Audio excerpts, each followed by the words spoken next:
चलेगा बेटा जी। तो बेसिकली दोबारा से एक बार आप लोगों का स्वागत करते हैं, दोबारा से एक बार चीजों को पढ़ते हैं, है ना। और मैंने आप लोगों को क्या बताया था कि हम लोग इस लेक्चर को बेसिकली दो पार्ट में डिवाइड करेंगे, scope of pharmacology and historical landmarks.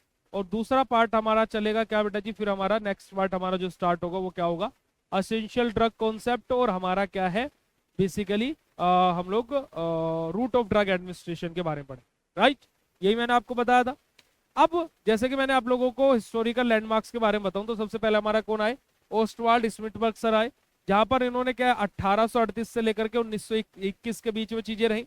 इन्होंने क्या, ये हमारे क्या थे बेटा जी, मॉडर्न फार्माकोलॉजी के फाउंडर थे। और इन्होंने क्या किया था बेटा जी, हमारे क्लोरोफॉर्म इन ब्लड का एस्टिमेशन किया था, और साथ ही साथ हमारा क्लोरल एल्डिहाइड के बारे में इन्होंने बेसिकली बताया था, ठीक है जी। सेकंड हमारा आ गए थे कौन, हमारे जॉन सर हमारे, है ना, जॉन जैकिब सर, जो 1857 से लेकर के 1938 तक के बीच का इनका टाइम पीरियड था। और इन्होंने हमें किसके बारे में बताया था बेटा जी, हमारा आइसोलेशन किया था इन्होंने किसका, हिस्टामिन का, कहां से, पिट्यूटरी से। और साथ ही साथ इन्होंने प्रिपरेशन करी थी किसके, हमारे प्योर क्रिस्टलाइन इंसुलिन, ठीक है जी। वहीं पर ही नेक्स्ट हमारे आ गए थे अल्फ्रेड जोशिड सर हमारे, जहां पर अल्फ्रेड जोशिड सर ने बहुत सारी चीजों के बारे में बताया। अल्फ्रेड जोशिड सर ने बताया किसके बारे में, हमारे जर्नल मैकेनिज्म, जो ड्रग और रिसेप्टर के बीच में जो जर्नल मैकेनिज्म हमारा होता है उसके बारे में हम लोगों को बताया। साथ ही साथ इन्होंने आइडेंटिफिकेशन किया किसका, हिस्टामिन का, यहाँ पर एनिमल टिश्यूज के अंदर। और उसी के साथ साथ इन्होंने एलर्जिक रिएक्शन और हाइपर सेंसिटिविटी रिएक्शन के अंदर हिस्टामिन हमारा इन्वॉल्व रहता है उसके बारे में बताया। और अल्फा जो ब्लोकर रहते हैं वो क्या करते हैं, रिड्यूस करते हैं ब्लड प्रेशर को, उसके बारे में बेसिकली हमारे एल्फ्रेड सर ने बताया, ठीक है जी। उसके बाद में अगर जो हम लोग आगे की तरफ मूव करते हैं, आगे बात करते हैं बेटा जी हमारे पाउल आर्लिस सर के बारे में, जो कि हमारे क्या है बेटा जी, फादर है किसके, कीमोथेरेपी के, है ना, पाउल आर्लिस सर। उसके बाद में नेक्स्ट हमारे रामनाथ चोपड़ा सर, जो कौन है बेटा जी, फादर है हमारे किसके, इंडियन फार्माकोलॉजी के। और रामनाथ चोपड़ा सर ने बेसिकली इंडियन मेडिसिनल प्लांट के बारे में बेसिकली सिस्टमैटिक स्टडी करी। उसके अलावा हमारे अलेक्जेंडर फ्लेमिंग सर आए, है ना, हमारे जेम्स ब्लेक सर आए जिन्होंने डिस्कवरी करी बीटा ब्लोकर की, और अलेक्जेंडर फ्लेमिंग जिन्होंने डिस्कवरी करी थी किसकी बेटा जी, हमारे पेनिसिलिन की। ये कंप्लीट हमारा क्या है, हिस्टोरिकल लैंडमार्क्स किसके बेटा जी, हमारे फार्माकोलॉजी के। उसके बाद में हम लोगों ने बात कर रहे हैं हम लोग किसके बेटा जी, हमारे स्कोप ऑफ फार्माकोलॉजी के बारे में। अब स्कोप ऑफ फार्माकोलॉजी में मैंने आप लोगों को क्या बताया था कि स्कोप ऑफ फार्माकोलॉजी में हमारी दो चीजें हैं। हमारा क्या है कि जो हमारी ब्रांचेस मैंने आपको बताई थी, चाहे इसमें टॉक्सिकोलॉजी हो, कीमोथेरेपी हो हमारा, है ना, क्लिनिकल फार्माकोलॉजी हो, या फिर हमारा फार्माकोकाइनेटिक हो, फार्माकोडायनेमिक हो, ये ब्रांचेस भी हमारे स्कोप क्राइटेरियाज के अंदर फुलफिल करती है। जैसे कि यहाँ पर आप देखोगे, सबसे पहले हमारा तो स्टडी द डिसीज और डिसऑर्डर, वो हमारा क्या है बेटा जी, पैथोफिजियोलॉजी। अब मैंने जब आपको बेसिक इंट्रोडक्शन अबाउट फार्माकोलॉजी पहले लेक्चर में पढ़ाया था, वहां पर मैंने क्या बोला था कि जिस बच्चे ने एचएपी और पैथोफिजियोलॉजी अच्छे से पढ़ी हुई है वो बेसिकली फार्माकोलॉजी को अच्छे से कर ले जाएगा।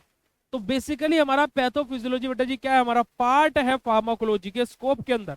तो हमारा डिसीज के बारे में स्टडी करना, डिसऑर्डर के बारे में स्टडी करना, ये हमारा क्या होता है, स्कोप होता है फार्माकोलॉजी का। वहीं पर ही हमारा एडीएमई प्रोफाइल, यानी कि हमारा फार्माकोकाइनेटिक प्रोफाइल, हमारा एब्जॉर्प्शन, डिस्ट्रीब्यूशन, मेटाबॉलिज्म और एक्सक्रीशन, ये भी हमारा क्या होता है बेटा जी, फार्माकोलॉजी का ही एक स्कोप होता है। वहीं पर हमारे फार्माकोडायनामिक स्टडी, है ना, टू स्टडी ऑफ फार्माकोडायनामिक्स हमारा, है ना, हमारा मैकेनिज्म ऑफ एक्शन, जिसको हम लोग एमओए के नाम से भी जानते हैं, pharmacological action, adverse drug reaction, है ना, एडवर्स इफेक्ट, ये सारी चीजें हमारी ड्रग की किसके अंदर आते हैं बेटा जी, हमारे फार्माकोलॉजी के स्कोप के अंदर ही आ जाती है ना। उसके अलावा बात की जाए तो हमारी क्लिनिकल फार्माकोलॉजी हो गई, है ना, थेराप्यूटिक्स हो गया, हमारा यूज हो गया, काउंट्राइंडिकेशन हो गया, या फिर ओसोलॉजी हो गई, बायो अवेलेबिलिटी हो गई, ये सब कुछ हमारा किसके अंदर आता है, स्कोप के अंदर आ जाता है फार्माकोलॉजी के।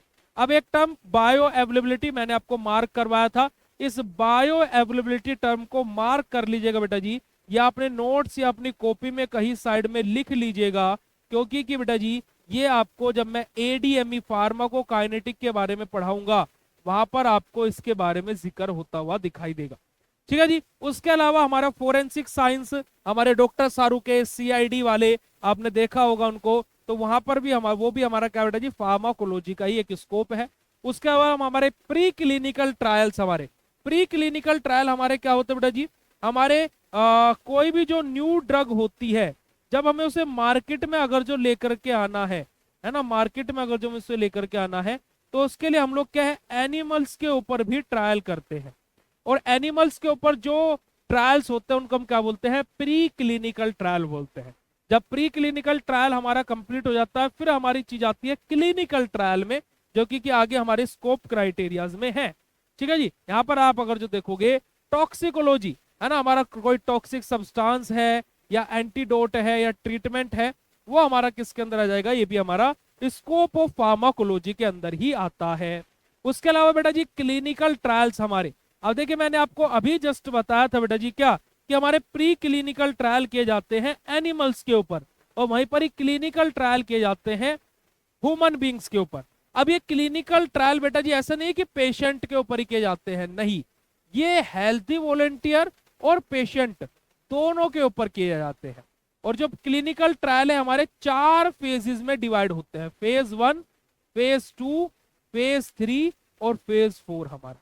ठीक है, फेज 1 में हमारे हेल्थी वॉलेंटियर को लिया जाता है, और जो फेज 4 होता है बेटा जी इसको हम लोग क्या बोलते हैं, हमारा PMS भी बोलते हैं, पोस्ट मार्केटिंग सर्विलेंस। देखिए हमारी दवाई अब मार्केट में आ गई है, और आने के बाद में अब क्या साइड इफेक्ट शो करेगी। जैसे आपने देखा होगा कि मैगी पहले अप्रूव हुई होगी, मैगी फिर मार्केट में आई, फिर उसके बाद में फिर बैन हुई, है ना, और फिर बैन होने के बाद में फिर से मार्केट में आई। क्यों आई, क्योंकि कि फिर से उसने अपना अंदर चेंजेस किए, जो खराबी थी वो चीज की, फिर मार्केट में आ गई। ऐसे डिस्प्रिन भी एक बार बैन हुई थी। ऐसी 8 से 9 WHO वर्ल्ड हेल्थ ऑर्गेनाइजेशन ने 2024 दिसंबर में 2023 या 2024 दिसंबर में 8 से 9 कफ सिरप्स को बैन किया था।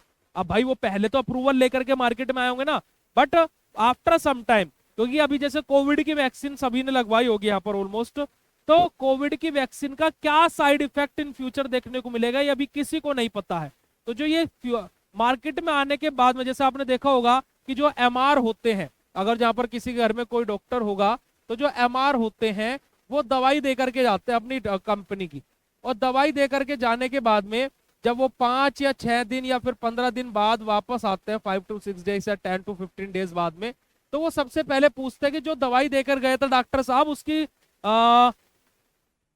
उसका इफेक्ट कैसा दिखा, बढ़िया मिला, बढ़िया रिस्पॉन्स मिला या नहीं मिला। तो डॉक्टर फिर उनको फीडबैक देते हैं, भाई देखो उसने ज्यादा बढ़िया काम नहीं किया, है ना, ज्यादा अच्छे से काम नहीं कर रही है, या फिर भाई उसका तो रिस्पॉन्स यार बहुत बढ़िया रहा। तो आप देखना हमारे के पास में एक डायरी होती है ना, एक डायरी होती है, वो उस पर फीडबैक लिख लेते हैं डॉक्टर का। और फिर ये फीडबैक ऐसा नहीं कि वो अपने दिमाग के लिए लिख रहा है ना भैया, ये फीडबैक वो पहुंचाता फिर कंपनी के पास में, भैया कंपनी जी ये दवाई ज्यादा काम नहीं कर रही है। फिर कंपनी उस पर अपने R&D, research and development department को भेजती है, कहा बना गुरु काम ही नहीं कर रही है। तो फिर उसके अंदर फिर मॉडिफिकेशंस किए जाते हैं, और फिर मॉडिफिकेशंस को फिर मार्केट में लाया जाता है, फिर डॉक्टर के पास में MR लेकर के जाते हैं, फिर सेम प्रक्रिया होती है, और डॉक्टर अगर जो बोलते बात बेहतरीन रिस्पॉन्स आया है भाई, तो फिर उसके बाद में ये फीडबैक भी कंपनी में जाता है, भैया इसका रिस्पॉन्स अच्छा आ रहा है, तो अब इसका प्रोडक्शन सेम जो अभी जो कंसंट्रेशन था, जो चीजें थी, अब इसी हिसाब से होना चाहिए। तो ये बहुत सारी चीजें होती है बेटा जी, अब ये सब कुछ मैं तुम्हें पढ़ाने वाला हूँ। उसके अलावा न्यू ड्रग डेवलपमेंट के लिए हमारा फार्माकोलॉजी के स्कोप के अंदर आता है बेटा जी फार्माकोजिनोमिक्स, हमारा जो मैंने अभी आपको DNA RNA रेप्लिकेशन के बारे में बता रहा था, वो सब कुछ हमारा। फार्माकोविजिलेंस भाई बहुत स्कोप है इसमें, फार्माकोविजिलेंस में फ्यूचर में बेहद ज्यादा स्कोप है, और सबसे ज्यादा सैलरी है आज के टाइम पे इसमें, है ना। हमारा एलर्जिक रिस्पॉन्स क्या रहेगा, है ना, हेपेटोटॉक्सिसिटी हमारी कैसी रहेगी, टेरेट्रोजेनिसिटी हमारी कैसी रहेगी, एसेक्ट्रा एसेक्ट्रा सब कुछ हमारा। और P ड्रग यानी कि हमारा क्या पर्सनल ड्रग्स जो हमारी रहती हैं, उनके बेसिकली हमारे बेटा जी यहाँ पर ये सब कुछ हमारा किसके अंदर रहता है, स्कोप क्राइटेरियाज ऑफ फार्माकोलॉजी के अंदर आ जाता है। अगर जो आपको स्कोप ऑफ फार्माकोलॉजी प्यारे बच्चों क्लियर हो, तो फटाक से चैट सेशन में हर्ट वाले इमोजी के साथ में कंफर्मेशन दे देंगे। फटाक से बेटा जी, मजा आ रहा हो तो भी चैट सेशन में फटाक से कंफर्म कर दीजिएगा बेटा जी, फटाक से कंफर्म कर देंगे भाई चैट सेशन। जल्दी से भाई। फार्माकोलॉजी पढ़ने में अगर जो मजा आ रहा हो फटाक से चैट सेशन में कंफर्म कर देंगे भाई। कोई दिक्कत तो नहीं लग रही ना कि भैया ज्यादा तेज पढ़ा रहे हैं या ज्यादा आराम से पढ़ा रहे हैं? देखिए मैं बिल्कुल आपको सरल स्पीड में पढ़ा रहा हूँ, ना ज्यादा स्लो ना ज्यादा तेज। ठीक है। अब देखिए आज का समय भी हो चुका है, अभी हमारी अगली भी क्लास है, तो रूट ऑफ ड्रग एडमिनिस्ट्रेशन हम अगली क्लास में ही कर पाएंगे। बट हम लोगों ने आज बहुत पढ़ा, पर लेकिन अच्छे से पढ़ा। बात समझ में आई या नहीं आई बेटा जी?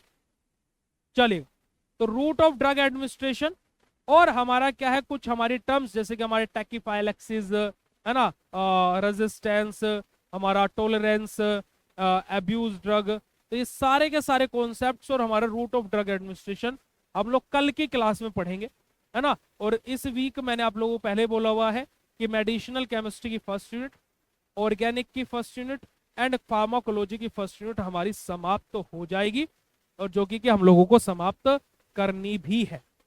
ठीक है जी, तो क्योंकि अभी समाप्त नहीं करेंगे तो भाई बहुत लेट हो जाएगा, और एग्जाम का टाइम टेबल आने के बाद में फिर अपन लोग ही भागे हुए फिरेंगे। तो थोड़ा सा अपनी थोड़ी सी स्पीड को बढ़ाते हैं और धीरे धीरे करके अपने कॉन्सेप्ट्स को पढ़ते हैं। ठीक है बेटा जी, चलिए।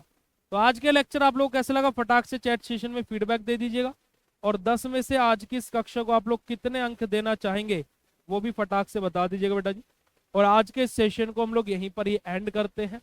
बहुत बहुत शुक्रिया आप सभी लोगों का आज की इस क्लास को ज्वाइन करने के लिए।